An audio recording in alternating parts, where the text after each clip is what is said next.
محمد وعلى آله وصحبه أجمعين. اللهم لا علم لنا إلا ما علمتنا فعلمنا ما ينفعنا وانفعنا بما علمتنا وزدنا علما، وأرنا الحق حقا وارزقنا اتباعه، وأرنا الباطل باطلا وارزقنا اجتنابه، واجعلنا من الذين يستمعون القول فيتبعون أحسنه، ولا تجعلنا عن ذكرك يا مولانا من الغافلين. آمين آمين. So we reach with this boy that he recognized where is the truth. So the boy was really prepared and he is ready to face the false. But this boy, as I mentioned, he is smart. So he wants to try a different way. He wants to reach to a point. He wants to resist the zulm, but in a peaceful way, in a wise way. So he starts thinking, what shall I do? How can I defeat this zulm? So he found it's the best way that Allah will guarantee that He is going to help him by helping the people, by going through the people and see what they need. So this boy starts going in between the people to see what is their problems. So he found that the most problem they have is sickness. Sickness. So the boy start learning how to deal with sickness using herbs and using other stuff in order to relieve some of their pain. And Allah subhanahu wa ta'ala helped him a lot until this boy, Allah give him some special blessings. And they call it, the ulama, it is a karamat. Karamat means sometimes, for example, you ask someone to make dua for you. Maybe he will do, but maybe his dua is not answered. But someone, you even look to him, he looks, stranger, he looks not so much handsome. As the Prophet ﷺ said, رُبَّ أَشْعَثَ أَغْبَرَ ذِي طِمْرَيْن مَدْفُوعٍ بِالْأَبْوَابِ لَوْ أَقْسَمَ عَلَى اللَّهِ لَأَبَرَّهُ. So the Prophet ﷺ said, there might be a person whom being discussed by the people. They don't even recognize him. And when he come to their homes, they push him away. They don't like him. But might be this person is so close to Allah, so that if he swear, oh ya Allah, I swear, you do this for me, he will do it. So Allah subhanahu wa ta'ala give this karama, these blessings to some special persons. And this boy, he got this karama, these blessings from Allah, so that he was able to cure the blinds and the skin diseases, which is very often in that time. So the people start liking him. They loved him because he helped them not for the money. He's not seeking money. He seek the pleasure from Allah. He seek to reach to a big goal. He want to resist this king. So all people, they start talking about him and he become very famous. So what happens with the magician? So the king, now he understand. The king at the beginning, he brought this boy in order to make his power the king power more stable. And the king knows that the magician knows that the king is fake. He's not God.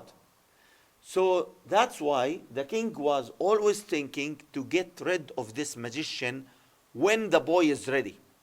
And now the boy is very ready. He is very famous, and he has some techniques which even the magician cannot do it. The magician cannot cure this very, very, let's say, serious sickness, like blind to come again to sight, to see. That is amazing. Even the magician cannot do it. So the Prophet ﷺ said, the boy now becomes capable to cure those who are blind and those who are having skin diseases. So now the boy, when he becomes very famous, he wants now a way how to reach to the king, how to make his fight, his big fight with the king, but in a wise way, not by hands, but by mind. So now the magician, when he find out that the king, he is start thinking to get rid of him, the magician runs away. So he ran away to save his life. And the boy now understand now it is the good time, because now the king is alone, nobody with him. So he starts seeking somebody to reach to the king. So he discovered that one of the best friends for the king was blind. He was blind. He used to come every day to sit with the king, talk to him, give him all kind of pleasure, talking, etc. And he was very close to the king. So the king gave him a palace, gave him a lot of money. So this guy become very rich. So he don't need money, he don't need anything else. So he's so close to the king. So what the boy now has done, so he sent some of the guards to tell this best friend for the king that there is someone who is capable to cure you from your blindness. So when this fellow hear that there is someone who can help them, it is a good chance. It might be that this best friend for the king, he might ask the king so many times to help him by getting back his sight. But maybe the king, he told him, okay, later on postponed him, because the king, he is God there. And everyone knows that he is God. So he is capable to do whatever he wants. But why he is not helping his best friend? So he might be giving some excuses or postponing him or whatever kind of reasons. So this fellow now, when he hear that this boy is capable to help him, immediately, he did not waste a time. So he gathered a lot of big gifts, a very valuable gifts, and he went to the boy. And then he asked him, you see all these gifts which I brought? I will give it to you. But in return, you have to help me getting back my eyes to see again. So now it is the chance for the boy. He wants to use this chance and never let it go. So he said, the boy said, as the Prophet ﷺ said in the hadith, then the boy said, I never cure anyone. It is not me, but the one who is giving the cure and healing is Allah. If you wish, I will make dua to Allah, and He is going to give you back your eyes for sight. But you have to believe in Him and believe that He is the true God. So this fellow, think, what about my best friend? Maybe this is a fake. Maybe this is an illusion, but why not? Let me try. Because it seems he fed up from the king, helping him to see again. So he said, yes, I will. But you should let me see again. Then I will believe in your God. So the boy, indeed, he started making dua to Allah and begging Allah subhanahu wa ta'ala to give cure for this person to have his eyes back to life. Then, after a moment of dua, immediately Allah subhanahu wa ta'ala answered the dua of the boy. And this fellow again start seeing the dunya, start seeing by his eyes.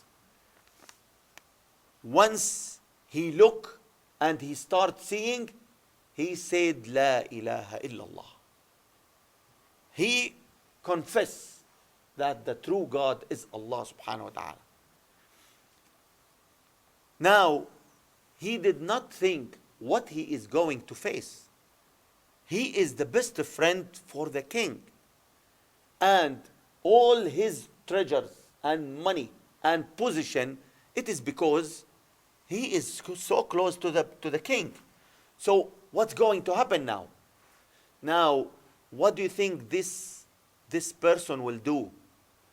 Now, he is having a lot of money, and he can see now, he can run away. He can go wherever he wants. He has all the power to take a ride and leave the country. But because this fellow, he believed that the king was fake, and the faith which he got was so strong enough to push him back to go to the king and tell him that I can see now. Because indeed it's very obvious. He was fed up from the king, postponing him, not helping him. That's why he insists to go back to the king and tell him, I can see now. So the Prophet ﷺ said, then this fellow go back to the king. And he sat beside him, and the king noticed that now he no longer need a help, need a guidance to reach, to take him to his seat beside the Malik, the king. So the king, he said, can you see now? He said, yes. Then he asked him, who is the one who helped you? He said, my Lord, my God. Then the king told him, who is your God? Is that me? Are you joking?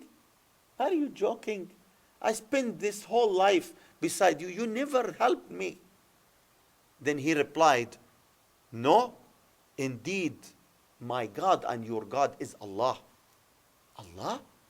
What is this talk? From where you got these things? Then he said, I'm going to torture you if you are not going to tell me who told you about this new God. So he refused. And the king started punishing him and torturing him until he said, he is that boy. So he named the boy. So the king, immediately, he called the boy. He brought him. And then he want to go smooth and nice with the boy. He don't want to go very tough from the beginning.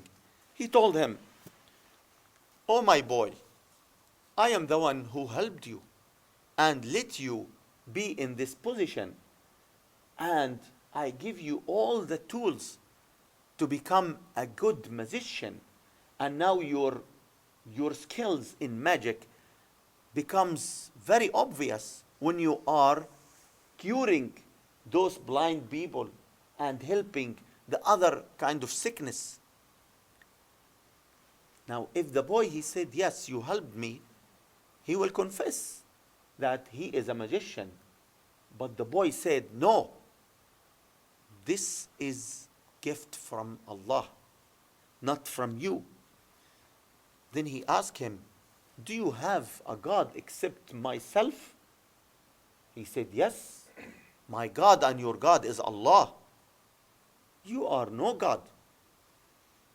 Then he asked him, who teach you these teachings? Who told you about this? So he did not reply. Do you remember what the monk has told him? He told him, you are better than me, but you are going to face a hard time. So if you will become in a trouble, do not tell them about me. But indeed, we are all human.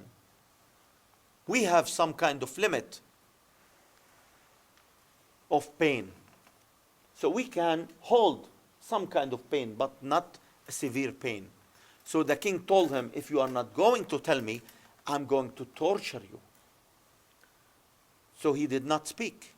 So the king put him in jail and started torturing him until finally he declared the name of the monk and where he is living. So the king sent his soldiers and bring the monk from between the mountains from his cave. And he put him in front of the boy. Now, the king has 3 persons he has to deal with. His best friend and the monk and the boy. But who is the most dangerous one for the king? Boy. He's the boy. You know why? Allah gave him the ilm. No. Why the boy is the most dangerous one? He's taking care. Because He has people support him. that's it. That's it. Because he has a full support from the people. He is so close to the people. While the monk, he was isolated. And the king's best friend, he was also isolated. He was living his fancy life away from the public. But the boy was involved. He was living between the public, helping them, supporting them, try to deal with them, give them all the needs which they want.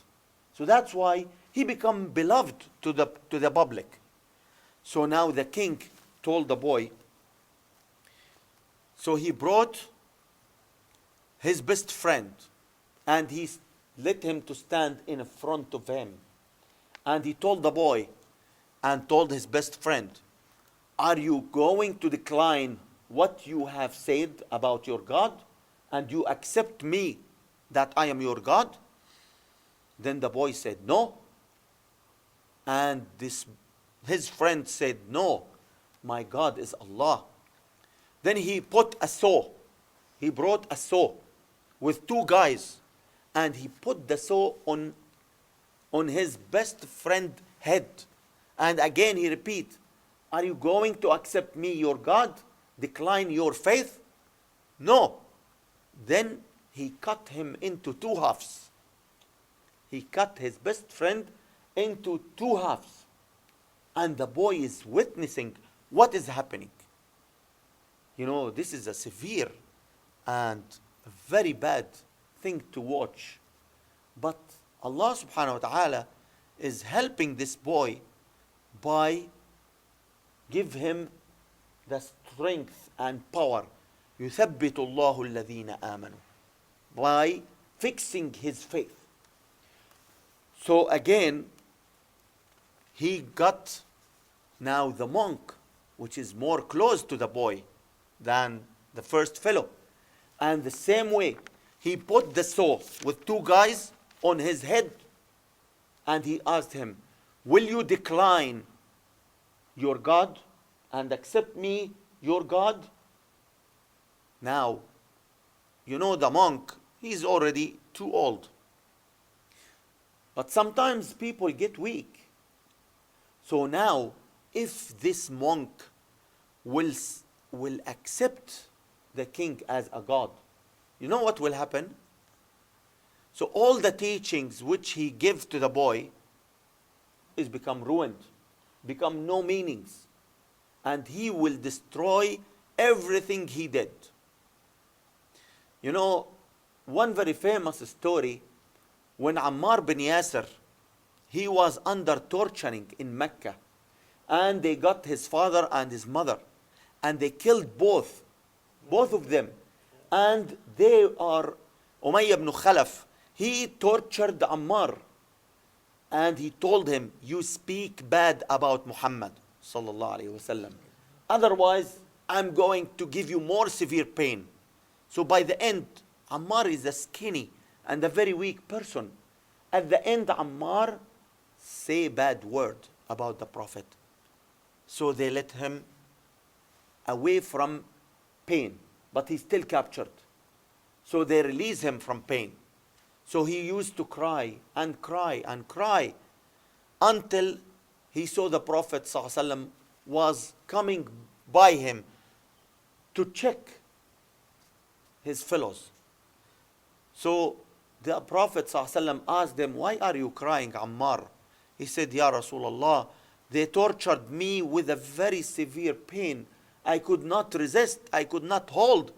They asked me to say bad about you, and I say it. I'm sorry for that, Ya Rasulullah. Is Allah going to forgive me? The Prophet ﷺ said, don't worry, Ammar. Don't worry.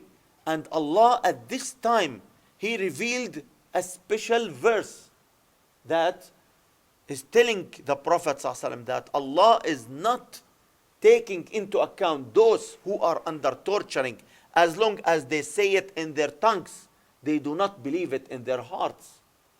So the Prophet ﷺ told him, don't worry, Allah has revealed this verse for you. And if they come back to torture you and they ask you to say it again, don't worry, and say it again and again to release yourself from this pain. But guys, brothers, this is a special case for those people who are not a title. Those people who are in a public. But a people who are in a title, in a high position, like an example for the others. For example, like Abu Bakr as-Siddiq or Umar bin Khattab.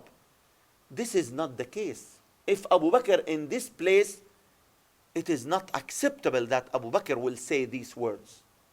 But for Ammar, because he's in the public, he's not an example, that was okay. Now, if you know, if you remember also this story from the Prophet Surah, alayhi salatu wassalam, the Prophet ﷺ was praying beside Al-Kaaba, and then 10 of the kuffar came to him. One of them was Uqba ibn Abi Mu'ayt. So they surrounded him, and they start pulling him from one person to another person, pulling him and pushing him. They want to hurt him, sallallahu alayhi wasallam. At this time, Abu Bakr as-Siddiq comes and saw this gathering around Al-Kaaba. So he approached and come close to see what's going on. He found the Prophet ﷺ in between the 10 people. And everyone is pushing him and pushing him away from each other. So he was so scared that they are going to hurt the Prophet ﷺ. So he come immediately and opened this circle around the Prophet ﷺ. He hugged the Prophet and pulled him away and let him go from this circle. Now what happens to Abu Bakr? So Uqba ibn Abu Mu'ayt, he captured Abu Bakr and he pushed him into the floor, and he started hitting Abu Bakr with his shoes on his face, on Abu Bakr's face. And all of these 10 people, they start kicking Abu Bakr and hitting, punching him, radiyallahu anhu, until he was full of blood and falling unconscious. Then Ammar was watching, not Ammar, yes, maybe Ammar. So he was watching Abu Bakr, but he cannot do anything. So when they left, Abu Bakr was on the floor. He was away, unconscious. So he took him to his house. And the seerah said that Abu Bakr nose cannot be seen. Can you imagine how his face become? They cannot see his nose. It means all his face was like a balloon swelling from all over. So the first thing he did, Abu Bakr, when he wake up after a few hours, he said, what happens with Rasulullah sallallahu alaihi wasallam? They said his mother told him, don't worry, he is safe. He said, no, I want to go and see him by my eyes to make sure that he is safe.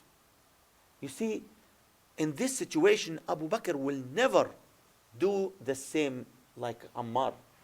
He is an example. So, the same way this monk, he said, no, my God is Allah, and you are a fake. So at this point, they tortured him with the saw, and they cut him into 2 pieces. And all this boy is watching. Now, what the king will do with the boy? Is he going to kill him in front of the public? Actually, no. This is not a smart decision because the public loved him. So what he said, so he called some of his soldiers and he asked them, you put a civilian dress and you took this boy to a high mountain away from people. When you are there on the top, ask him if he decline his God and accept me as his God, then you bring him back. Otherwise, you just push him from the top of the mountain, let him to fall in. So he will die as if it was an accident.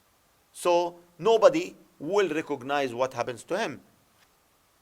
So they took the boy, and everybody, all the people, they used to see him walking with some people, but nobody knows that he was captured. And the boy, during his way, he used to repeat, La ilaha illallah. During his walk, he used to repeat, La ilaha illallah, until he reached to the top of the mountain. And there, the soldiers, when they hear him saying, La ilaha illallah, they become more scared. What he is saying, what this power he is having, and we don't have it. So the soldiers becomes very weak. So when the boy becomes there on the top, he make this dua. He said, Allahumma ikfinihim bima shi't wa kayfa ma shi't innaka ala ma tasha'u qadir. This dua is a very strong dua. Very strong. The Prophet ﷺ used this dua when Surah bin Malik, he used to follow him when he did his emigration to Al-Madinah. And because of this dua, 3 times, Allah make the earth to swallow half of his horse. So what happens? Immediately after the boy said this dua, Allah make the mountain to shake like an earthquake. So all these soldiers, they fallen from the mountain and they get die. And the boy comes down walking very safely. La ilaha illallah. So what the boy will do now? He should run away, right? He should run away. He's saved. If he wants to go to the king, for sure, the king will kill him again. Will try to kill him. But the boy, he is that person who is having a message. He wants to reach and deliver the message. So the boy went back to the king walking on his feet. So the king asked him, where is your friends? He did not say, where is my soldiers? Where is your friends? Because he wants to show everyone that this fellow was in kind of picnic with his friends. So the boy said, Allah has protected me and he take care of them. So the king, he started thinking, what shall I do? Okay, let me try again. So he called another group of soldiers and he told them, put on your civilian clothes and take this boy in a ship into the sea. So when you are in the middle of the sea, throw the boy into the sea and let him to sink. Get rid of him. So they went all of them to a picnic to the beach, where they found this ship which belongs to the king, and they went into the ship until they are in the middle of the sea. In the middle of the sea. And you know, the Red Sea is very, very known. So in the middle of the sea, again, the boy, he make the same dua. اللهم اكفنيهم بما شئت وكيف ما شئت إنك على ما تشاء قدير.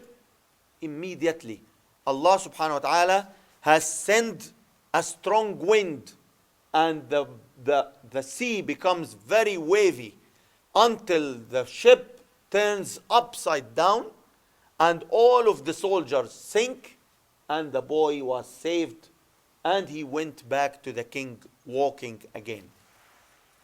The king was shocked. Again? What happens with your friends? He said, Allah take care of them and protect me from them. What shall I do? What shall I do?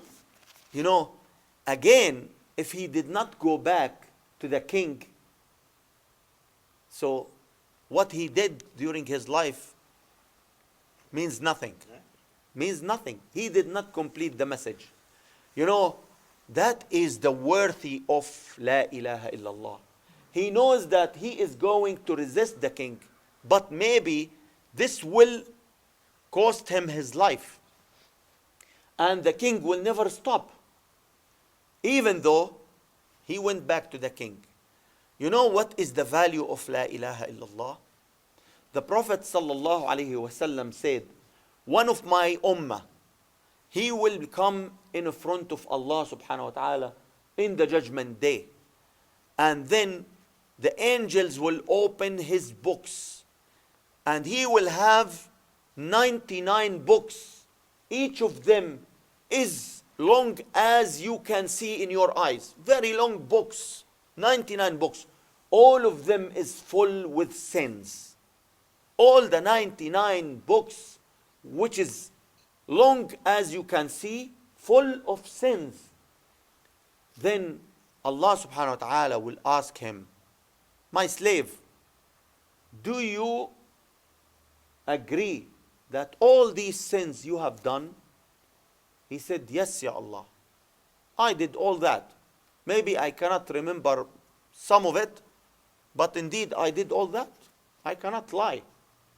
Then Allah subhanahu wa ta'ala will ask him, is my angels, the writers, make any faults for you? He said, no. All what is written is right. Then Allah subhanahu wa ta'ala will ask him, do you have any good deed? It may help you in this position to level your scale. He said, oh ya Allah, I cannot remember. And what good deed will help me with all these 99 records of sin? Then Allah subhanahu wa ta'ala, no, indeed you have one good deed. One good deed. And I am very fair and justified with everyone. Bring me that paper which you write for him his good deed. So the angels brought up one small paper. Is written on it, La ilaha illallah. One time in his life, he used to say La ilaha illallah in a position from his heart. He mean it. He mean it. So in this way, Allah subhanahu wa ta'ala asked the angel to put La ilaha illallah in one of the scale, and they put the 99 records on the second scale. Then the Prophet ﷺ said, then the 99 books or records is flying up, and the La ilaha illallah gets down heavier than all the scales, and he was saved.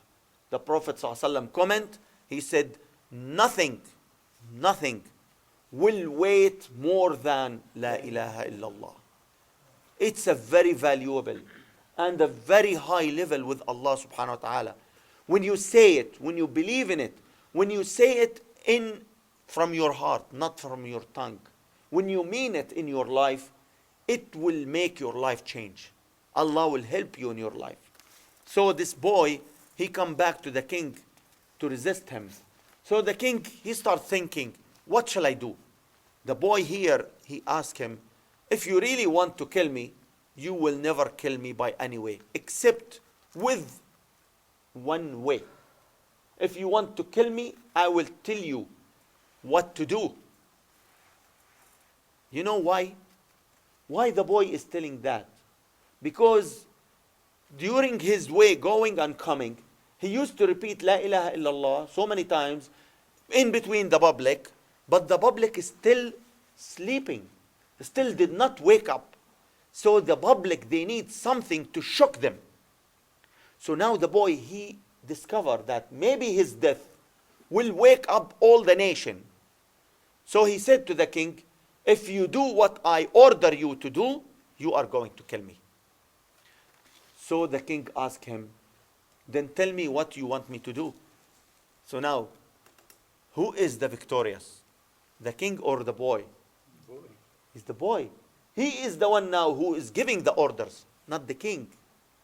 So the boy said, if you really want to kill me, then you tie me on one tree and take one of my arrows and put it in the bow, and you direct it to me, and you say Bismillahi Rabbil Ghulam, and you throw it.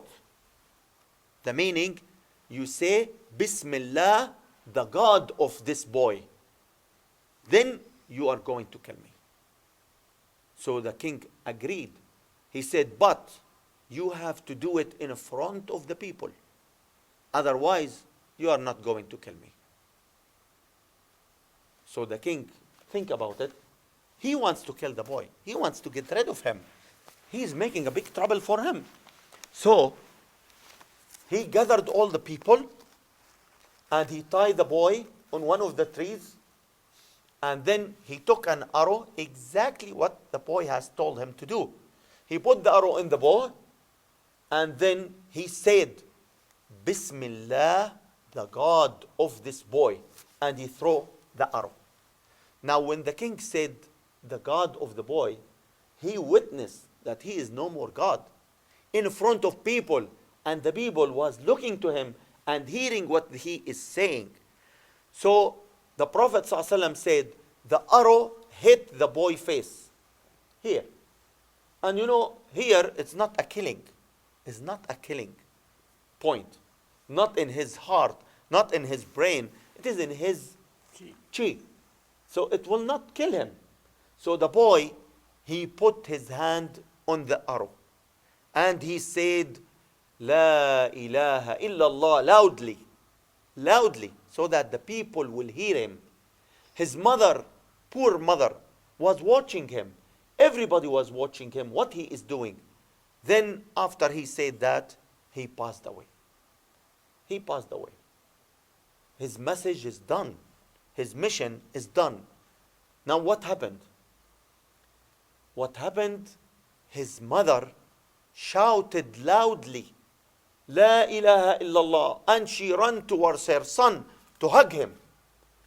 So when she started crying and repeating La ilaha illallah, all the public, they start repeating La ilaha illallah.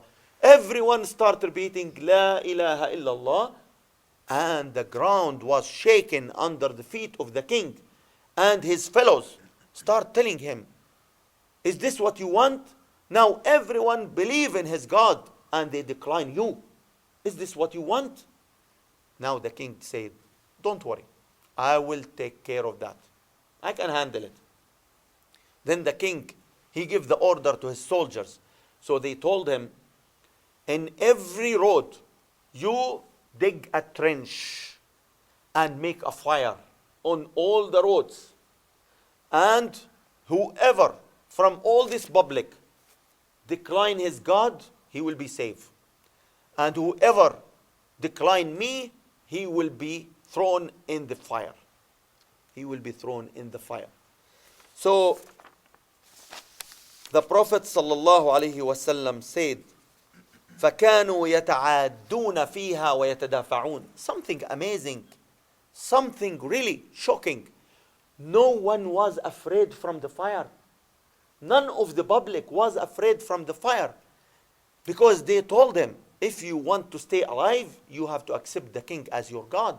They said no. So the Prophet ﷺ said they used to push each other, going by their own to the fire, going by their own to the fire, and throw themselves in the fire, until the Prophet ﷺ said, until one lady, when she approached the fire and she is having her infant, she hesitated to throw herself. Now you can imagine, nobody is pushing them. They are throwing themselves by their own. So she was hesitate to throw herself in the fire, and she said, I'm scared. But Allah subhanahu wa ta'ala make her infant to speak to her. This is the hadith of the Prophet sallallahu alaihi wasallam. So her infant told her, Mom, don't be scared. You are on the right. Fix your faith. Then she hugged her baby and she threw herself in the fire. And here, what happens to the king? He used to watch what is going on. How the people, they thrown themselves in the fire, and they don't care about him. And they don't care about the fire pain. So, what happens to the king? Now he has no people. He is only king with his fellows and soldiers, and that's it. And Allah subhanahu wa ta'ala gave him a nightmares. Nightmares. He used to dream every night that the fire is burning his feet and legs. So he used not to sleep. And Al-Habasha was a very close country, just crossing the sea beside Al-Yaman, and they are Christians. So when they hear what happens with those people, believers, so they brought an army and they went to Najran, to this king, and they destroy it. And the king runs away to the sea on his horse, and he jumped into the sea and he sank and died. So that is the end of the story for the king. But for the people, it is not the end of the story.